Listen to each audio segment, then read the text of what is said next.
When people start yelling at me, my mind just shuts down. Are there goats that do that when they're stressed out? I feel like turn into one of those goats and I just sort of fall over.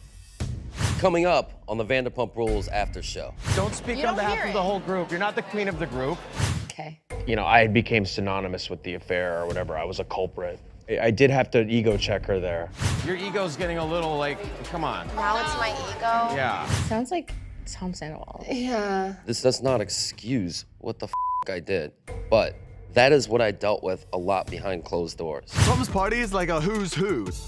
Like, who the are you people? It's people that are gonna blow smoke up his ass and Tom Schwartz, his bitch boy. I call him bobbledy bobbledy bobble bobble. I did miss the girls' DJ set. Why would you want to show up with the smell of my dirty dick on your breath, you know? Oh, God. The Vanderpump Rules After Show starts right now.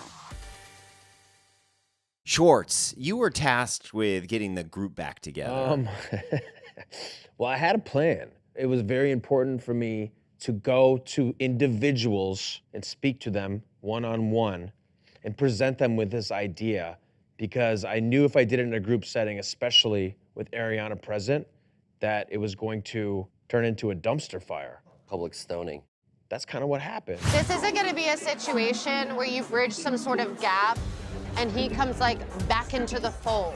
I gave up on you a long time ago and my life is better for it. Okay, So, I love that for good you. luck.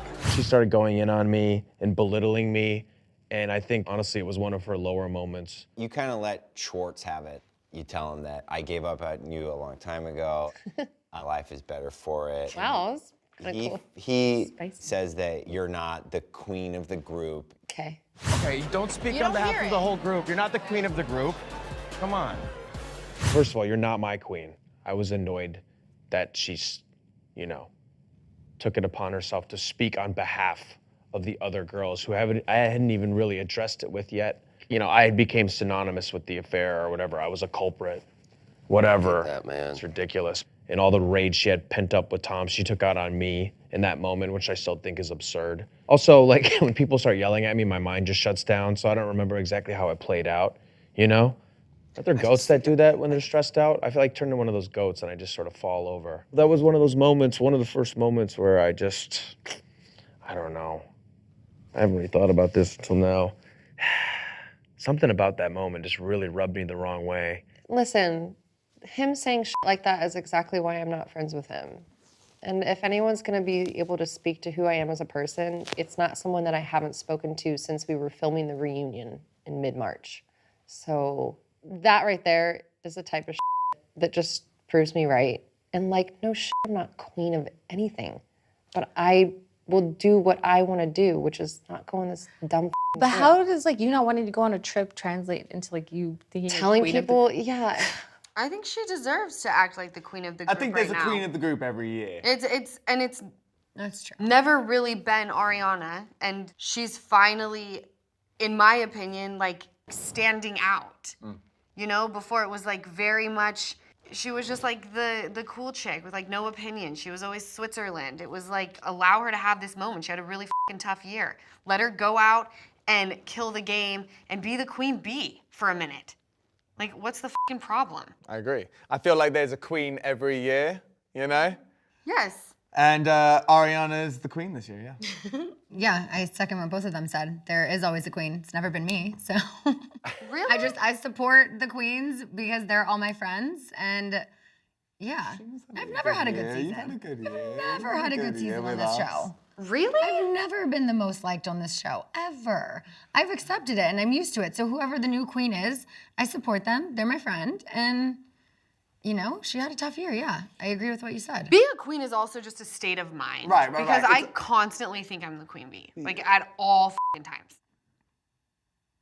When did the communication between you and Raquel stop? Shortly before I did Special Forces. That was hard for you.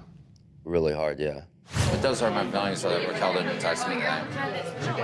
No. I feel like she abandoned you. You haven't talked to her or seen her? No. It was so defeating. I was doing everything I could to be in there with her. Like, that's why I quit drinking, that's why I quit smoking, because I knew she couldn't do that.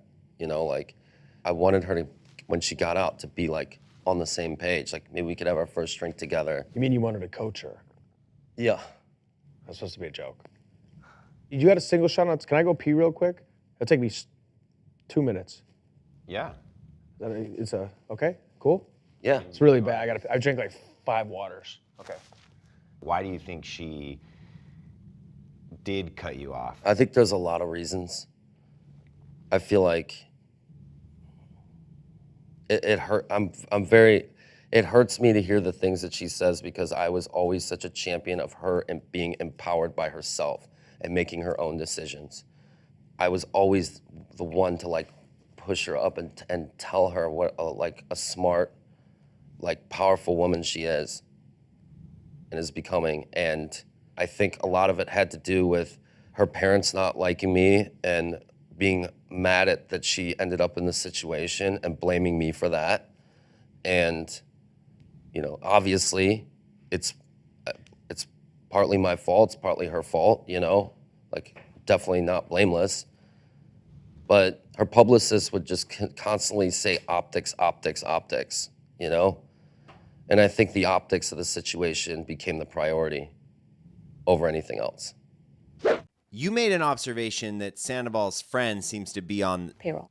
He's become scary because he literally has no one around him that gives him honest feedback at this point anymore. And now it's people who he pays. It's, people that are gonna blow smoke up his ass and Tom Schwartz, his bitch boy. I think that he hurt so many of his real friends when Sandoval happened that he's lost them now, right? So he has replaced them with a bunch of people I never met before. Tom's party is like a who's who. Like, who the are you people? Like payroll friends? Yeah, there's the payroll friends that are like, sorry if this is mean, but like the nerdier ones, right? But then he's got his like trendy friends, right? You know, with like the tank tops and the mustache and the tattoos. So Sandoval's got his like yes people. When LA is filled with these people, like if you've got like a bunch of like money or a bunch of drinks ready or a house, you know, with a pool, you can fill it up with a bunch of yes people. But you know, nothing's changed, right? Los He's Angeles, always do been you feel like surrounded that's by still those happening? people. I call them bobbledy, bobbledy, bobble. Validation is like very much a part of like what he needs. Mm-hmm. And if he's not getting it from one person, he has to go get it from someone else. So it's like he wasn't getting blind like validation from me. So he went to find someone else who was gonna blow smoke up his ass. But I will say, Kyle Chan is not a yes man for Tom Sandoval, and he puts him in his place. So not every single person in his life is a yes man. Well, okay, because Kyle Kyle Chan's the one exception that was loyal. I know. I just want to shout out that Kyle is an exception. He also had to be validated from other people that what he was doing, you know, with Rachel was somehow okay. True. How so many people knew and not one person was like, you're a piece of shit. I don't know. Like that. What does that say about the people that you're surrounding yourself with? You were adamant about not having any mutual friends with Tom. I will not have mutual friends with him. So I'm not your friend anymore. Is that still the case? Do you have any mutual friends? I mean, who was he hanging out with, like, regularly? I don't know what he did. I don't know. Yeah, I mean, it was like the band. Yeah. But I mean, they weren't mutual friends. They're, you know. Right. But like, I go back to thinking about like the night that was dubbed like the funeral. It was like March for my poor mom, her birthday. It was like everyone was at my house and they were just like, Janet was making French onion soup and everyone was just there kind of like sitting and holding space for each other. And we had like The Office on the TV because I was like, all I could watch was just like reruns of The Office or whatever. And I finally, it was like 9 o'clock, I finally like fell asleep on the couch. It was like the first time I hadn't slept in days. And basically it's all the people that were there that night is who I'm like, okay, these were literally all of the like mutuals. And then I think about like, was there anybody there that night that still hangs out? That hangs out, and Billy is the only person.